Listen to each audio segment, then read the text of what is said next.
Assalamualaikum warahmatullahi wabarakatuh. Alhamdulillah wassalatu wassalamu ala Rasulillah wa ala alihi wa ashabihi wa mawalah amma ba'd.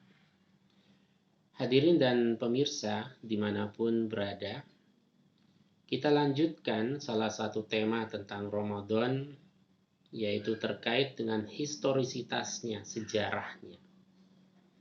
Dalam banyak literatur, baik dalam kitab-kitab tafsir, kitab-kitab sejarah, dan lain sebagainya, dikatakan bahwa ternyata puasa dengan berbagai macam bentuknya itu merupakan satu institusi, satu perbuatan, satu praktek yang sudah sangat tua dan sangat lama dilakukan, bahkan setua peradaban manusia itu sendiri.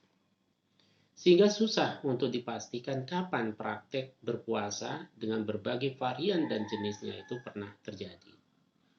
Tetapi yang pasti bahwa sejak umat-umat terdahulu, mereka ternyata banyak yang terbiasa melaksanakan praktek puasa dengan berbagai bentuk dan ragamnya itu. Maka dulu orang melaksanakan praktek puasa itu dengan tujuan yang sangat beragam.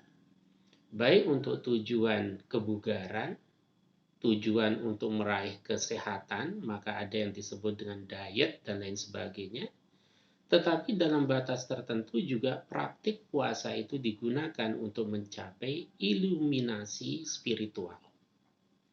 Nah, karena itulah wajar ketika Al-Quran mengatakan kama kutiba alal ladzina min qablikum, sebagaimana yang telah ditetapkan, yang diwajibkan, yang telah disyariatkan, dan bahkan yang telah dipraktikkan pada komunitas umat-umat terdahulu. Demikian pula ketika pada masa jahiliyah, ternyata juga praktek puasa itu banyak dijalankan. Termasuk juga di kalangan kaum Yahudi misalnya. Salah satunya ada jenis puasa yang disebut dengan Yom Kippur. Satu jenis puasa yang dilaksanakan pada tanggal 10 Tishri, namanya bulan ke-7 dalam kalender agama Yahudi. Yang ternyata salah satu penjelasannya itu ada yang mengaitkan bahwa praktek itu adalah sama dengan apa yang disebut dengan puasa Asyura, yaitu puasa pada tanggal 10 Muharram dalam konteks bulan Hijriah atau Komariah kita. Nah, ini menunjukkan bahwa praktik puasa itu sudah terjadi. Dan demikian pula juga macam-macam bentuk dan jenisnya. Ada yang berpuasa tetapi boleh minum, tidak bisa atau tidak boleh makan jenis makanan tertentu. Ada yang puasanya dari terbenam matahari hingga terbenam matahari lagi. Ada yang puasanya sejak setelah subuh sampai terbenam matahari dan lain sebagainya. Sedangkan dalam Islam, kalau kita bicara tentang sejarah pensyariatan ibadah puasa Ramadan khususnya, itu terjadi sejak tahun kedua Hijriah. Tahun kedua Hijriah. Syariat puasa Ramadan itu diturunkan. Dan ketika puasa atau syariat ibadah puasa Ramadan itu diturunkan, maka informasi dalam ayat, terutama 183 surat Al-Baqarah itu begitu komprehensifnya.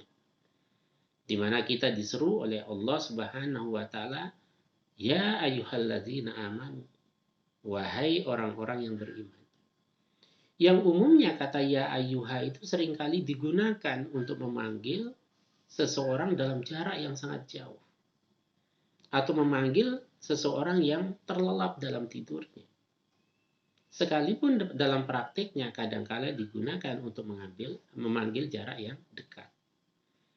Tetapi uniknya, kata ya ayyuha yang secara kebahasaan sastra Arab itu digunakan untuk memanggil jarak jauh atau orang yang terlelap tidur, justru digunakan untuk komunitas yang sangat dekat dengan Allah, yaitu allazina amanu. Maka ini untuk memberikan satu stressing bahwa ibadah puasa itu adalah satu hal yang merupakan kewajiban. Yang kewajibannya itu menggunakan kata kutiba dalam bentuk informatif, khobariyah, bahkan kata majhul di situ, sebagaimana telah diwajibkan kepada umat-umat terdahulu. Yang oleh sebagian ulama menjelaskan kutiba itu digunakan ternyata dalam Al-Quran dalam beberapa hal yang umumnya terkait dengan kebutuhan primer. Maka wajar kemudian ada satu simpulan yang mengatakan penggunaan kata kutiba itu menunjukkan bahwa ibadah puasa yang kita lakukan ini diwajibkan atau tidak, sesungguhnya manusia membutuhkan itu. Karena itu nanti kita bisa kaji lewat perspektif kesehatan tentang praktek-praktek yang mirip seperti itu.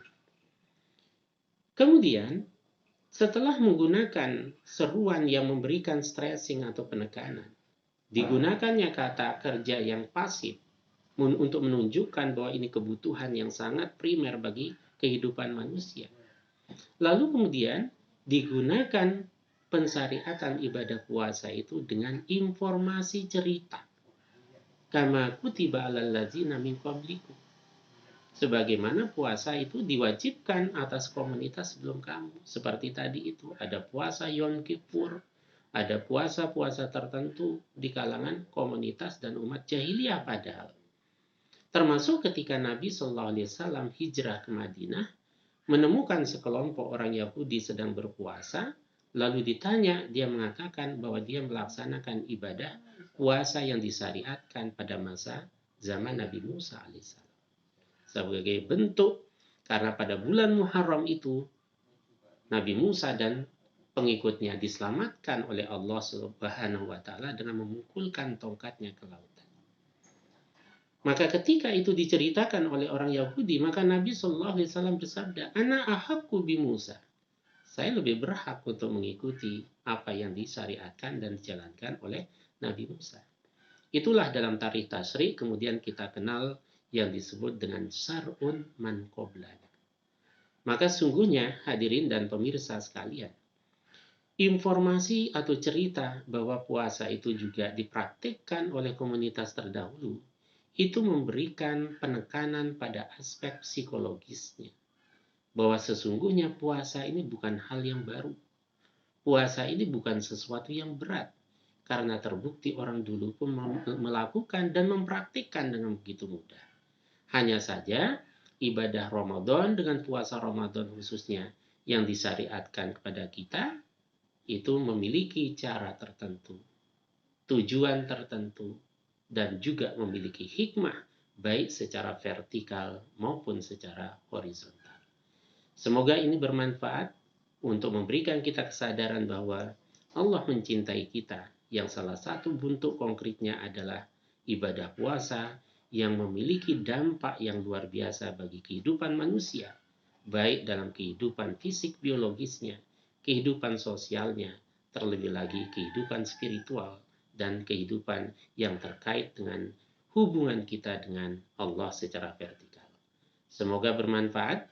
Kurang lebihnya mohon maaf. Assalamualaikum warahmatullahi wabarakatuh.